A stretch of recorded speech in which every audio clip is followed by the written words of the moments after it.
Hey guys, what's going on? James here, and in this video today, we are going to be starting a new series here on the channel because the Tampa Bay Buccaneers actually are going to be having a very limited training camp as well as no preseason games this year. The first Tampa Bay Buccaneers football game is actually going to be played September 13th. So, in between now and that first game, September 13th, I'm going to be doing a little bit of a series here on the channel, reviewing position group by position group for the Tampa Bay Buccaneers until we are all the way through with each position group. And we're going to be starting with the quarterbacks. But the first couple of things of business that I do want to get out of the way is, first things first, Justin Evans is now been put on the PUP list, the physically unable to perform list, which is very unfortunate. Bruce Arians just gave a press conference, I believe yesterday, and in said press conference he said, they're going to be testing out the foot, see how he does, and see if he can be able to work his way back in during this very limited training camp that they're going to be having. So yeah, this is very unfortunate. Justin Evans, the guy just can't seem to get healthy. It seems like this foot injury has been bothering him for almost 2 years now. That's really bad. That's really, really bad, and I wish him nothing but a speedy recovery. If he were to come back and be fully healthy, he would be a phenomenal addition to that safety room. The second bit of business actually revolves another player that the Justin Evans situation has been compared to, that being Kendall Beckwith, who has officially been waived from the Tampa Bay Buccaneers, which at this point, you would pretty much signal that being the end of his NFL career, unfortunately. He had a very similar situation to Justin Evans in a way where his injury actually occurred outside of the NFL. I believe his occurred in a car accident. He really messed up his ankle, and it was just something he was never able to fully bounce back from. So Kendall Beckwith, hey, I wish him nothing but the best. It really does suck because I really do feel like Kendall Beckwith could have been a really special guy. Maybe they can bring him back as an assistant coach. I think that would be pretty cool in my opinion, but we'll just have to wait and see. I would like to think that Kendall Beckwith's, football career isn't necessarily done if just his playing days are done. I would like to see him get into coaching. I think he could be pretty good at that.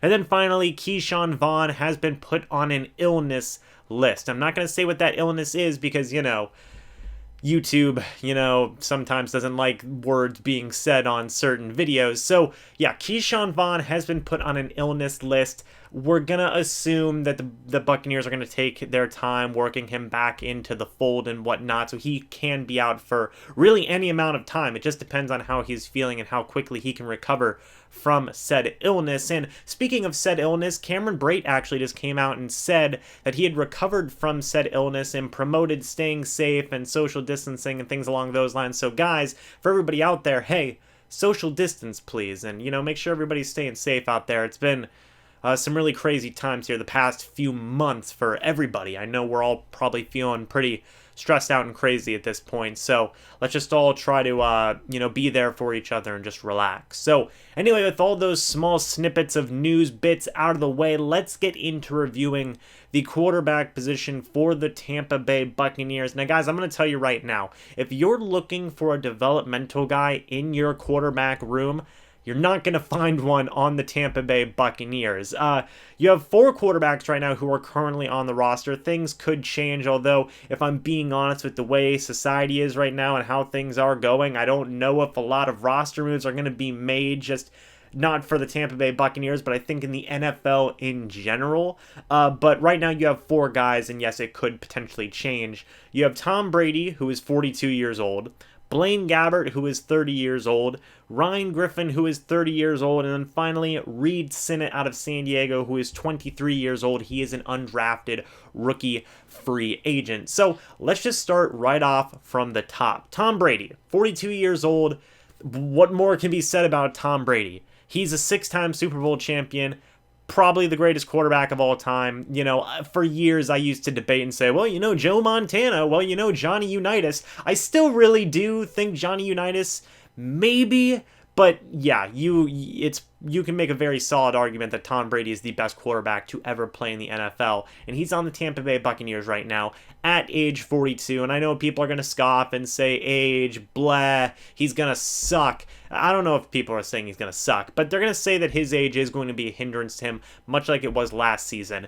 Me, personally, I think his problems last season mainly revolved around his supporting cast. It was the weakest supporting cast we've seen Tom Brady have in a long time, and now he has went from a supporting cast that was composed of a lot of inexperienced wide receivers and Julian Edelman to arguably the best duo wide receiver tandem in the entire NFL, and he got Rob Gronkowski back, and he's got OJ Howard back, and he's got Ronald Jones, and it's just phenomenal, okay? He's got so many weapons, so many pieces to use, and I think he will have a resurgence from his last season. I really do believe that. And to be quite honest, last season was a fine year for Tom Brady. If you look at the numbers and you really break down how he did, it was fine. You know, it wasn't a bad year from Tom Brady. Like, if that's a bad Tom Brady year, you know we'll take that, okay? We would take that 10 times out of 10,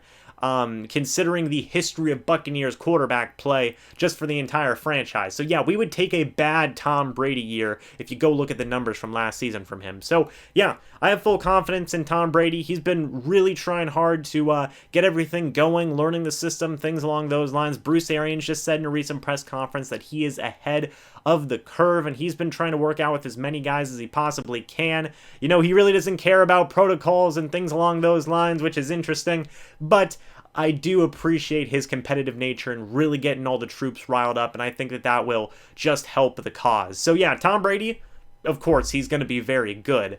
Moving on to the next guy, BlaineGabbert, 30 years old, and this is where things get interesting. BlaineGabbert, former first-round draft pick, played for the Jacksonville Jaguars for a few years. Then I believe he went to the San Francisco 49ers.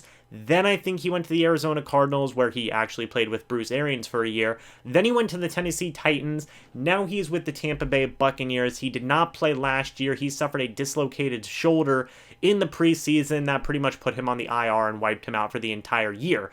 So this is technically, though, BlaineGabbert's third year with Bruce Arians. And it's not like last year he didn't learn anything. Of course, he still had his playbook. He was still studying. Obviously, he couldn't do as much since he went out very early into the season last year, but this will be his third year with Bruce Arians. And when the Buccaneers first signed BlaineGabbert, when Bruce Arians was on board, and they asked him about the quarterback competition at the time between himself and Ryan Griffin, Bruce Arians just flat out said, you would like to think it's a competition, but it's probably not. It's probably going to be BlaineGabbert's job. So this is very interesting now. Now you have a very interesting dilemma on your hands.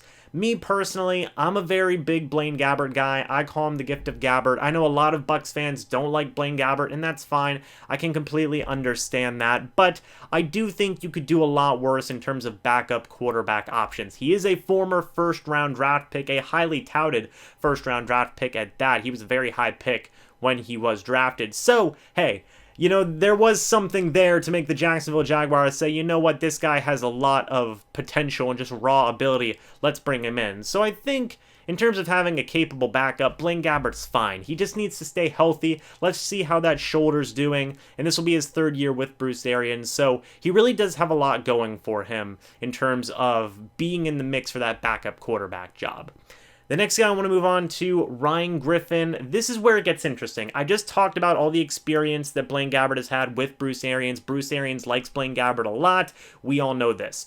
Ryan Griffin, however, has been making some strides of his own, not just with the Tampa Bay Buccaneers in general before Bruce Arians got here, but with Bruce Arians as well. So, you know, Ryan Griffin, we all know he's been the, you know, perennial third string backup quarterback for the Buccaneers for years now, okay? Literally for years and years. It seems like it's been an eternity. I believe it's only been a couple of years, but Ryan Griffin's been here, man. He's been on this roster for the past few years. I want to say maybe 3, maybe even 4 years, okay? Ryan Griffin's been here. And what's so interesting about the BlaineGabbert versus Ryan Griffin situation for the backup quarterback job, because let's be honest, it's going to be those two versus each other, is, last year when BlaineGabbert went down with his injury, Ryan Griffin got so much playing time in the preseason. And Bruce Arians has said multiple times since that preseason that he has been very impressed with Ryan Griffin. Working with the third string, fourth string guys, he thought that Ryan Griffin did a very, very good job in the preseason. And then when it came to regular season time, Jameis Winston, he did have some injury problems with his thumb, among other small dings and issues that he was dealing with throughout the season. And people were constantly asking him, what do you think about, maybe putting Jameis Winston away for a game or two? What do you think about Ryan Griffin? Things like that. And Bruce Arians basically expressed pretty decent confidence in Ryan Griffin. He felt that, hey, if Ryan Griffin needs to come in, it'll be fine. To the point where I believe there was even one point where Ryan Griffin got to play a few snaps at the end of a first half when Jameis Winston had to get out, I believe, to get his thumb looked at. So I think that based on the past season, Bruce Arians likes Ryan Griffin a lot more than he did when he initially came to the Tampa Bay Buccaneers, Bruce Arians, that being. When Bruce Arians first came to the Tampa Bay Buccaneers, he said, it's BlaineGabbert's backup quarterback job, and that's just the way it is. But now Ryan Griffin's been able to show Bruce Arians what he's been able to do in the preseason, being ready during regular season games as well, and just overall being a pretty capable backup quarterback. I recently talked to Jadon Mickens, and Jadon Mickens loves Ryan Griffin. He said that Ryan Griffin made the practice squad guys look so freaking good. So yeah, Ryan Griffin can do some pretty interesting things. So to say that it's just going to be BlaineGabbert's job because, BlaineGabbert has a lot of favor from Bruce Arians, I don't know if you can say that anymore, at least not as strongly, because Ryan Griffin has been building up a resume and a repertoire of his own in terms of impressing Bruce Arians in many different types of ways in the preseason and in the regular season, and he's been impressing, practice squad guys like Jadon Mickens as well. So this is going to be a really interesting quarterback battle because you do have to ask the question of what are the Tampa Bay Buccaneers going to do? Are they going to keep 2 quarterbacks or 3 quarterbacks? Bruce Arians has done both during his time as a head coach. Last year, they probably would have kept, 2, I would like to say, and it definitely would have been interesting to see which one they would have kept, either Gabbert or Griffin. But Gabbert went on the IR, which made it an easy decision. This year, if everybody stays healthy, it's going to be really interesting to see whether or not they keep 2 or 3 quarterbacks, because if you only keep 2, which one are you going to keep? Are you going to keep Gabbert or are you going to keep Griffin? This is going to be a very interesting battle for this backup quarterback job, and I'm very excited to see how it goes. So Ryan Griffin versus BlaineGabbert, in my opinion, depending on what the Tampa Bay Buccaneers do, I think they're probably going to keep 2 quarterbacks. This is probably going to be one of the most hotly contested training camp position battles leading up to the regular season. I have no doubt about that in my mind.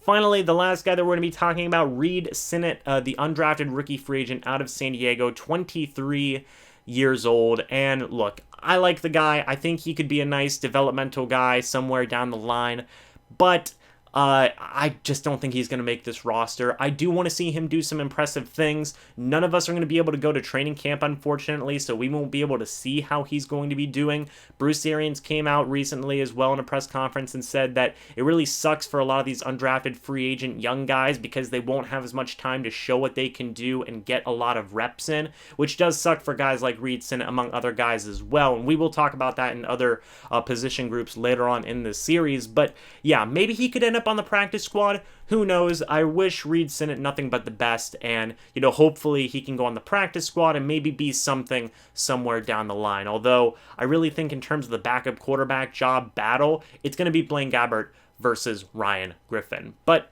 guys, that's it for this overall review for the Tampa Bay Buccaneers quarterback position group. What do you guys think about this position group?